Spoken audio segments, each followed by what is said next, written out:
Who are you? What do you do?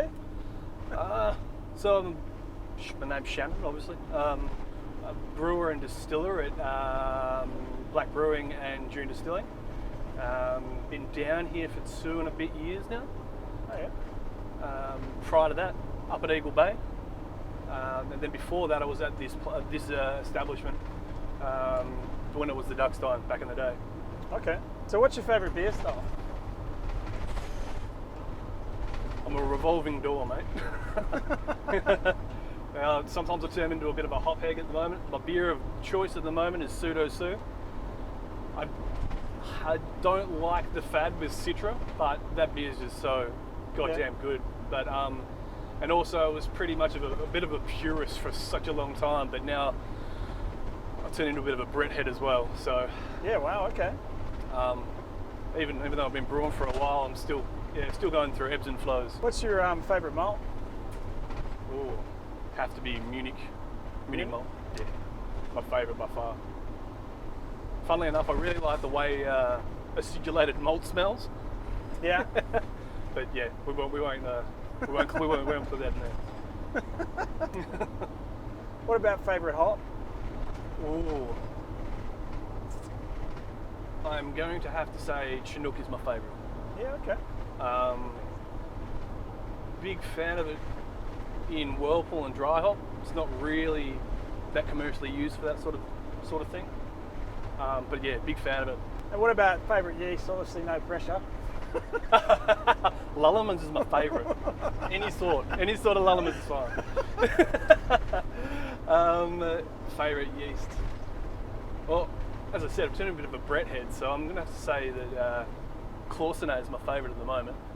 Yeah. Do you think that Breton dried should be a thing? I think it'd be great, but I think because it's such a tardy bug, I think if if Lulleman was to start moving it, the consistency surely would be an issue. Yeah, trying to as I said, it's a fussy bug. You put that into your barrel and it doesn't take off the way you expect it. Can be quite whimsical. So I don't know. It depends if Lulleman would wear any heat for consistency or. But if it could be done and could be consistent, I'll be all on board with it. Yeah. Okay. What's the favourite brewery outside of your own brewery? Favourite brewery outside of my own brewery? It's a tough one. Also, no pressure. I'm going to have to say Eagle Bay. Yeah. Just Eagle Bay for the experience, especially locally. I think we're going to head there on the way back. Ooh, yeah, left. Remember the rules, mate. Remember the rules. I know. Go left, left, left. Keep turning left. How's the availability of brewing education in Australia? Oof. Oh, that's a tough question. There's a lot of intermediate stuff. Then there's kind of once you've been a commercial brewer for a few years, then it becomes a lot more difficult to really further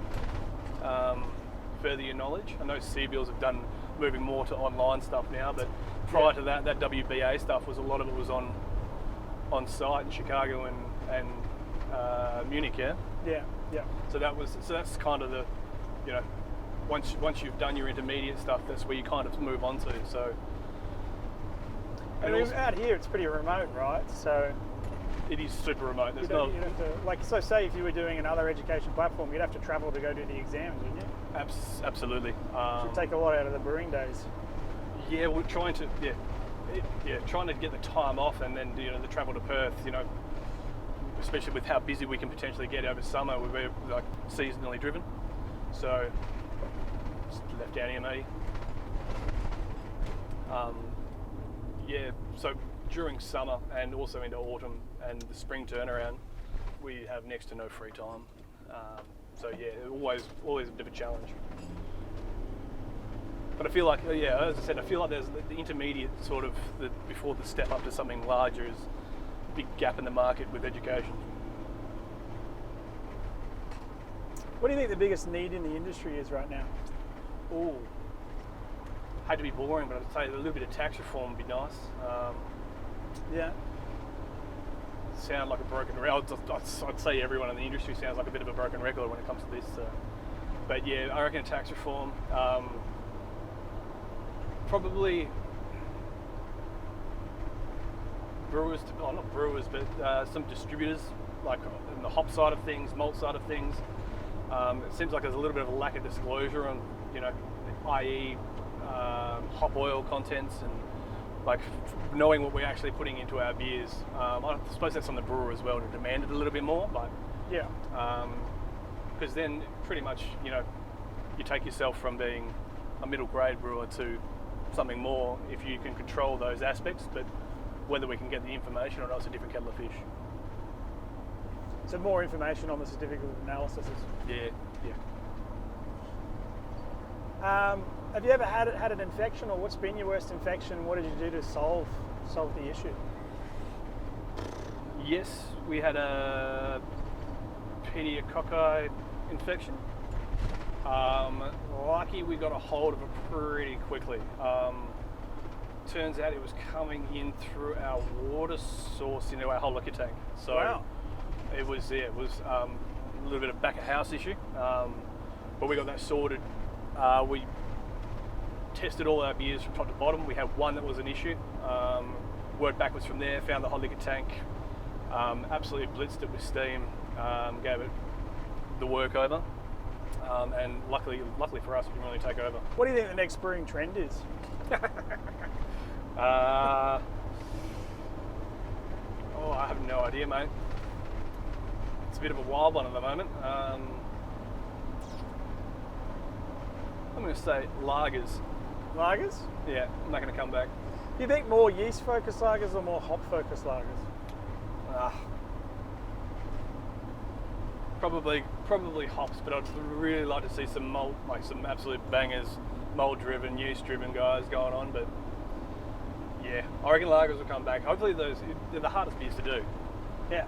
Can't just throw a ton of hops at it and hope for the best. So I'm a big fan. Obviously, when the Duckstein was predominantly a German brewery, so I know how hard it is to get around those guys. So but hopefully we see some more bangers and if people appreciate them more, go out of their way to get them.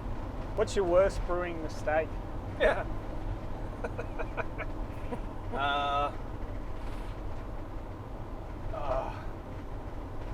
Bit of a zigzag through here, mate. Just going back through all of them? Yeah, I reckon the worst. Like, it's probably not the. Is the worst one. Bright beer tank. Flat valve. Triclover behind the flat valve. Yeah. I was pretty green though, so I'm gonna hate on myself too much. But that's definitely the worst one.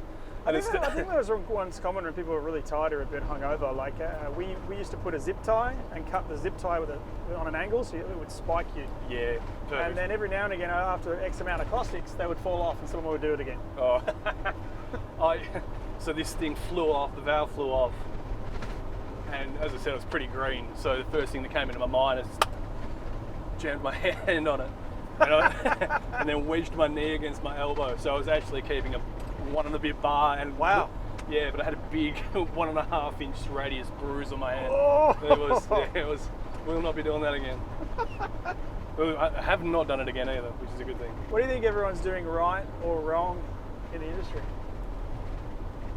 Oh, I'm not going to wrong. It's a tough one. Diversity, I think, is a good thing. There you go. I think the right and the wrong thing is diversity. Breweries stretching themselves too far, and they're not really pumping out consistently good beers, but also having the diversity of seeing the diversity when you go into the bottle shop these days is crazy. So yeah, the good and the bad thing is the same thing as diversity, but taking it too far is definitely a bad thing. Hey, that's all the questions I got, man. Oh, sweet. Perfect timing. Take a left here and we're almost back.